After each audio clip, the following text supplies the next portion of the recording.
Thank you so much. That was a very insightful discussion, and we can see most of those issues are at the heart of everyone. So to take this forward, we're going to quickly look into the development cost benchmarking. This is going to be a presentation by Alan Mutuma. So Alan is the Data Agenda and Open Access Initiative Program Manager at CAF. He's going to take us through that presentation. And then in the afternoon, so after this session, we'll break for lunch. And then in the afternoon, we'll try to resolve or to find ways of resolving those issues that have been raised during that discussion. Welcome, Alan.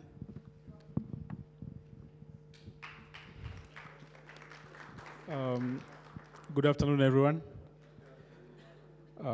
So yeah, as Beatrice said, I'm going to walk us through the housing development cost benchmarking report that we did as CAF.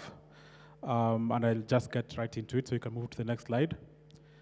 So I think this has been said over and over again, that data is fundamental to any investment decision. We were having a discussion with Johnston during the break, and we were saying that, good quality and focused data is difficult to come by within the markets that we operate in. And, investors, developers, as well as governments are highlighting the challenges of accessing this good quality data. And what that does then is that it makes it difficult for us to be able to fully understand the opportunity that exists in affordable housing and the risks that are associated with that. And that's really where Open Access Initiative comes in, because the business cases, the board presentations that we do are usually concerned about 5 things. Number 1, what product are we producing and at what cost? Number 2, the process of how to develop that product, the steps, the time, and the cost that it takes for us to get the approvals and to be able to roll out these particular products. Then number 3, we are interested in the who. Who is going to buy these products? What are their housing needs? Are they going to rent the houses? Are they going to own the units? And for how long will they be able to do that for? And then the 4th, and perhaps the most important questions that we usually have to report to our shareholders is, what is the performance of those particular products that we are producing? Do they meet the returns that we've set for ourselves? I know investors in the room are always chasing that elusive 15 to 20% equity IRR that's usually difficult to come by within affordable housing. And then 5th is a practice. How are we going to improve the process, the product, and the affordability of the products that we are producing? And this is mainly to do with the best practices that you can adopt within the development of this housing. And really that's where Open Access Initiative comes in. It is championed by CAF, and as Sita mentioned, by FSD Africa, by FSDK, and by REAL, as well as IHS Kenya. And Open Access is really a market system intervention which seeks to reduce the information asymmetries that exist in our markets. And the question is, how do we do that? How are we going to reduce this opacity that exists in our markets? It's by harnessing the collective experience of the developers, not only in the markets that you're operating, but also regionally. Because only in harnessing that kind of information are we then able to create benchmarks that can tell us how we are performing.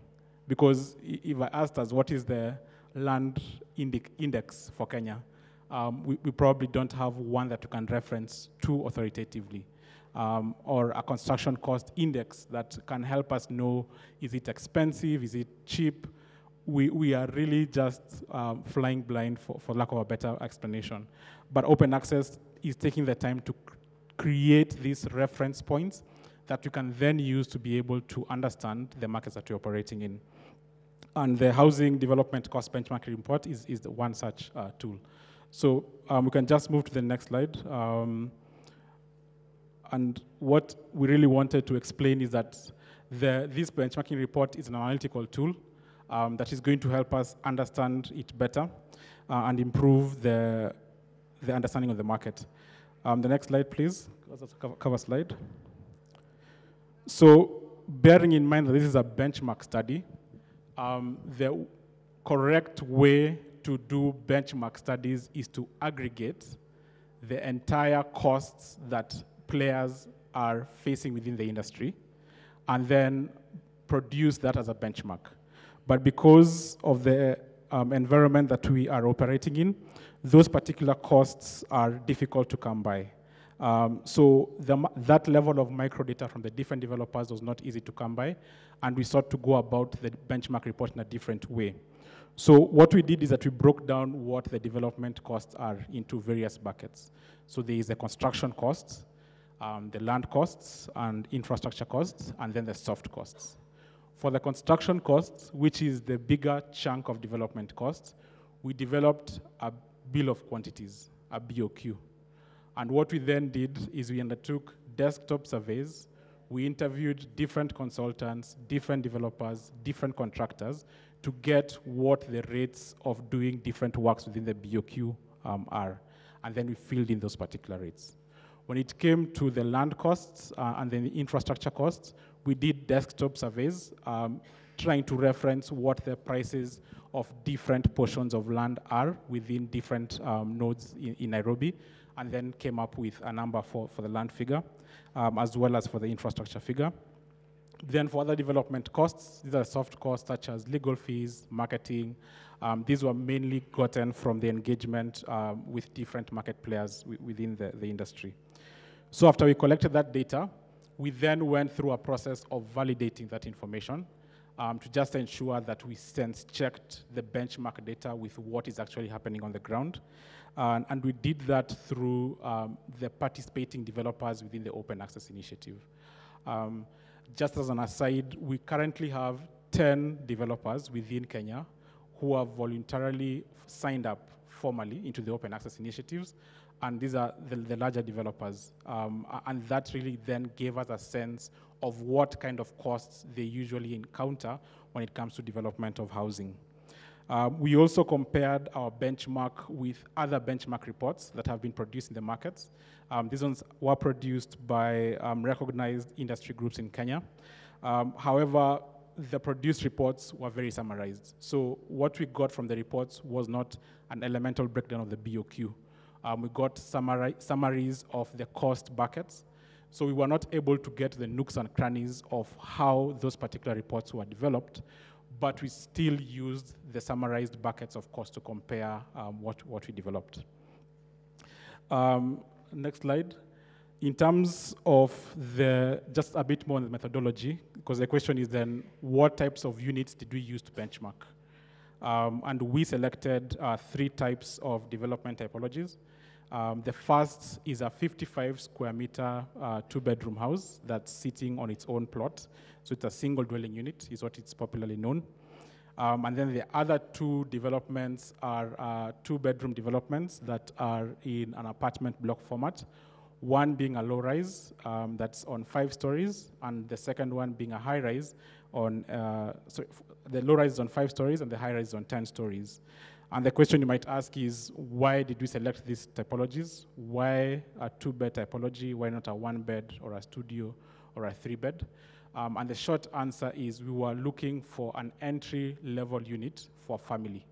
Of course, a studio and a 1-bed would be too small for family, but a 2-bed would be the most ideal entry-level unit for family to occupy in. So what the table does there is that it lays out some of the development assumptions we made. I think the ones that I would want to just bring to your attention are in terms of the development configuration. For the single dwelling units, we assume that each dwelling is constructed on 1/8 of an acre within a 20-unit estate. For the low-rise apartments, we assumed that there'd be 240 units on 5 stories on 2 separate blocks. And then for the high-rise, it would be 240 units on 10 stories as well, and 2 separate blocks. The other thing that would be important is the design efficiency. We assumed an 85% design efficiency for the individual plot, and 83 and 81% for the low-rise and high-rise apartments. The infrastructure component, which is usually very important and has been mentioned severally. So what we did for the individual or the single dwelling unit, we made quite robust assumptions. We assumed that each individual unit will have its own borehole and its own septic tank. The assumption is that if one was to design or develop such a unit in the outskirts of the city, it could be a potential requirement for that to happen. But again, it is an assumption that we made that we'd be happy to be challenged on, because this is a starting point for us to be able to engage on benchmarking. For the low-rise and the high-rise apartment blocks, we assumed that, of course, there'll be a borehole, some storage tanks that would be shared between all the units, as well as connection to the grid. So for the individual unit, there is connection to the grid. The difference between the individual unit and the apartment blocks is that there would be a transformer on site. And I think anybody who has developed a high-rise or even a low-rise building will know that KPLC are very keen to have developers have transformers on sites for any unit above, for any development that has more than 30 units. So getting to the real heart of the report in terms of what the absolute numbers were in the next slide. This is what the information or the data gave us. That the cost of developing a 2-bed standalone house from the BQs that we filled in was 4 million shillings, or is 4 million shillings. And that is at a per square meter cost of 71,000 shillings. And I think I want to make 2 caveats here before I continue. Number one, these costs per square meters are on gross lettable area and not gross built-up area. So it's the net area that we are looking at. 2, it's also important to note that this is the development cost. It is not the construction cost, so that we are not anchored on saying that this is the construction cost. So this is the all-in cost of delivering a unit. So it has land, it has infra, it has marketing cost, it has legal fees, consultants fees, etc., etc. And then for the low-rise, for the low-density 2-bedroom unit, the development cost came to about 3 million shillings from the filled-in BQs at a square meter cost of about 68,000 shillings. And for the high-density 2-bed unit, it's about 3.2 million shillings at a per square meter cost of about 74,000 shillings. Small difference between the low-rise and the high-rise being the provision of additional lifts and circulation because of the densities that are involved, as well as higher structural costs because it's going up 10 stories. I think the other thing that I want to point out is that on the absolute number basis, of course, the 2-bed on a standalone basis seems higher in cost. It's about 4 million shillings compared to the low-rise, the apartment blocks, which are about 3 million shillings. And the reason for that is primarily driven by the assumptions that we made on the infrastructure side, that each unit will have its own borehole and its own soakaway and septic tank. It was a very robust assumption, but we thought it would be just good to have it there to highlight the need for infrastructure spaces, especially because if you are to do a low-density product, like a single dwelling unit, it would have to be further away from the central business district, meaning that infra provision for that is not very well provided for.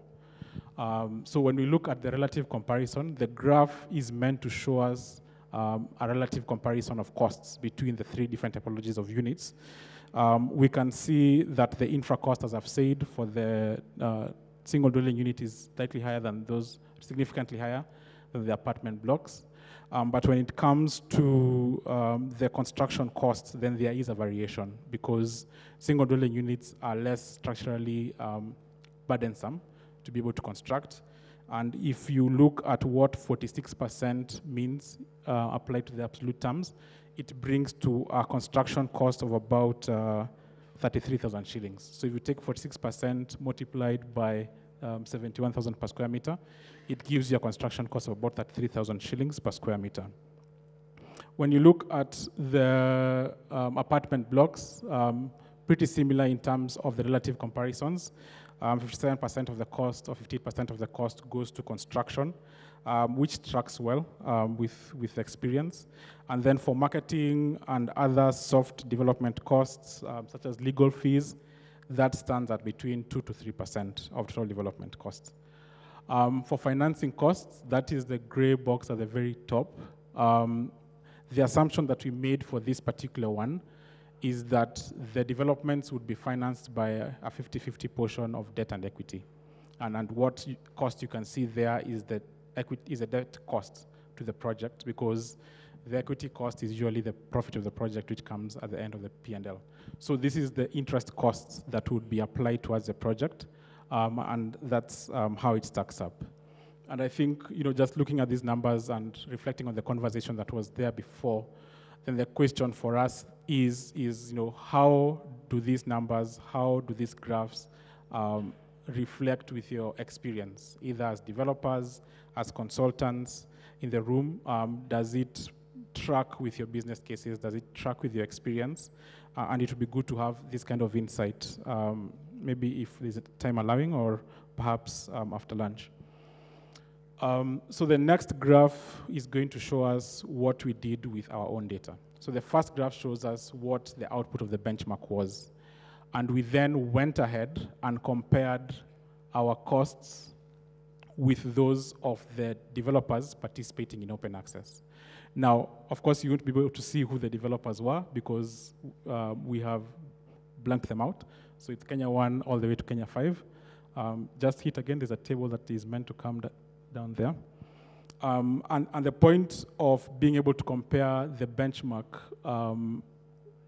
outputs with the developer data was for us to be able to see what the state of the market is. And of course, one of the first things that you should note is that not all the developers shared the same information.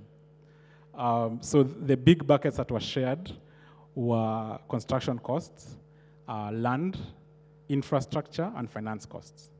Some developers shared information on marketing, others shared information on compliance costs, others did not. So the question is it that they're not incurring these costs, or is it that they're not tracking these costs? But be that as it may, using the information that we received, we were still able to draw a couple of comparisons, some which I'm going to touch on. But what I would want to mention is that the developer data shows that on average, they spend 60% of their total development costs on construction. The benchmark showed that this should be between 56 to 57% of construction. Something else that is interesting is if you apply the 67% on our absolute numbers, it then possibly means that the developers are constructing at 45,000 shillings per square meter, which could be higher than what the benchmark puts it, between 38,000 and 42,000. But that's just the insight that you can glean from the information that we received. Something else that's also interesting is that when it comes to land and infrastructure, for developers, so if you add the orange box and the green box at the very bottom, for the developers, it came to about 11%. For the benchmark, we had it at about 8%. Something that was also interesting is that the consultant cost for developers, which would be the yellow, was slightly lower than the benchmark costs, which means that perhaps developers are squeezing the consultants. And sometimes you can see that in the market, because the average cost is about 9.4%. We put it at 13%. And we spec'd out the entire range of consultants, from QSAs, architects, engineers, DM, PM. So what you might find is that the developers are really squeezing out the consultants. So the question is that, what insights can we glean from this? And I think for now, maybe just two.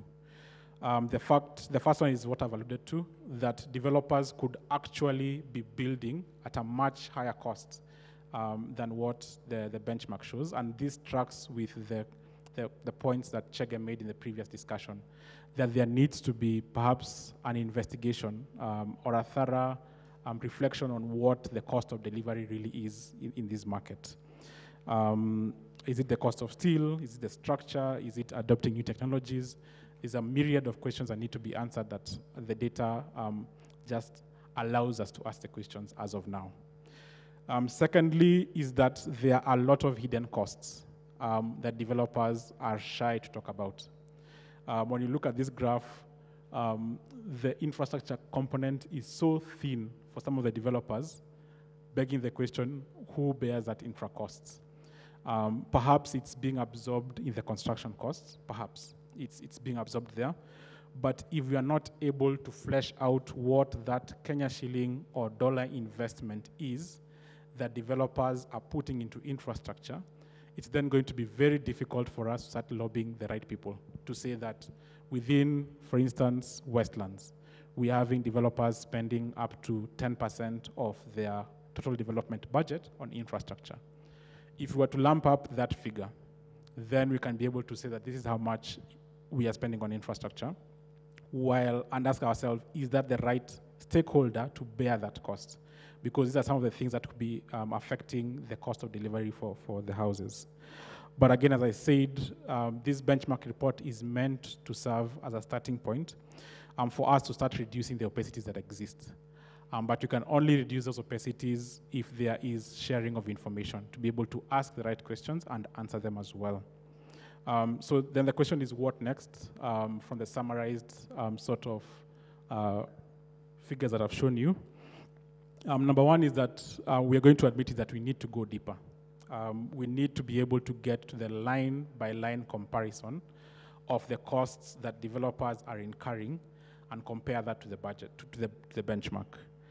We need to know what portion is locally manufactured, what portion is imported, how will subsidies then affect the delivery of this housing. We can only get to that understanding once we have been able to receive much more information to be able to get to those answers. But yet again, the next point is that the question is, of course, if you share this information, what will then happen? And I think one of the things that we want to reiterate as open access is that we do not aim to interfere with the competitive landscape of the market. In fact, we want to nurture it. We want the competition to be nurtured and to be benchmarked against different indices that can then allow the relevant stakeholders, investors, developers answer the question, are you developing efficiently? Are you developing to the best possible price?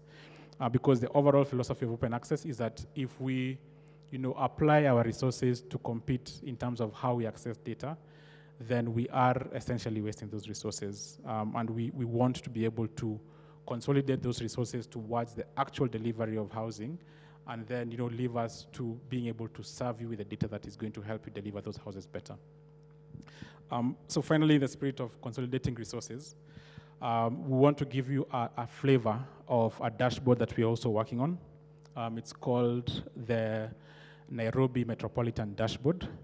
And it's an interesting piece of work that we are very excited about. And this dashboard is meant to show the distribution of over 18,000 housing units within the Nairobi metropolitan area. So as you know, Nairobi metropolitan area has 5 counties. We've been able to cover at least 4 counties of this. So that's Nairobi, Kiambu, Kajiado, Machakos. We exclude Murang'a because the housing developments happening there are still low rise. And the dashboard is meant to capture the key matrices about the developments coming up within those areas. So we are capturing matrices like the number of units being developed, the unit typologies, the rentals, the sale prices, the amenities being given within those particular developments. And these metrics, I know they are requisites that we often have to collect when we're doing feasibility studies. I know perhaps my friends at JLL will not be happy with this, but it is important for us to be able to understand what kind of developments are coming up within Nairobi metropolitan area and how and what particular nuances you can understand from these particular developments. The data was first collected in 2019. We are currently going through a 2022 update, and once that data is completed in terms of validating it and cleaning it, we will then present it a new dashboard.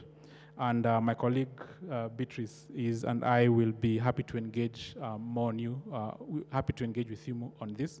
And we really are excited about what we can do. I think the last comment that I would want to make related to the wasting of resources comment that I made is that when I look at the information that comes through open access from the 10 developers who we have received information from, the amount of money that is spent on feasibility studies is actually insane. If I'm doing a development in Ruaka, I will do a feasibility study for Ruaka.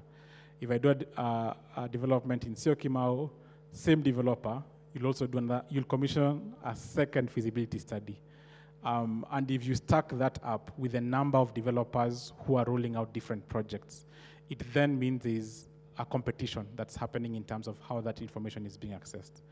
We want to be able to consolidate that data and provide it for free to public access, because that is the principle of open access initiative. I'd be happy to take on any questions if there's time, just maybe one or two, then we can break for lunch. Yeah, thank you.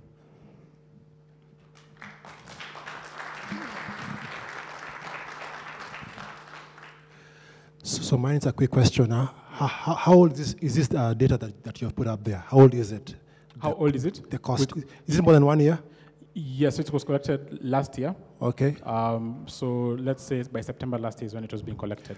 Have you put a factor for the changes in the Kenya shilling and inflation for this year? So for this year, we haven't. And that, of course, would lead to certain increases in that. But the information is as of last year. Yeah. Okay, thanks. Thank you for that. One more question. Alan, I just want to say thank you for the information. I think you're doing a fantastic job. Yeah, thank you. And we want to encourage you. My name's Wycliffe Wangamati. I just want to encourage you. I think this is the level of information that most investors would like to see. And I just want to encourage you. And I think for everyone who is here, I'm sure they want to access this information. Maybe you give us your email address or whatever it is, so that, sorry? It's there? Yeah. Oh, okay, okay. It's fine. But just to say thank you. I think you're doing a fantastic job. Okay. Yeah, thank you very much.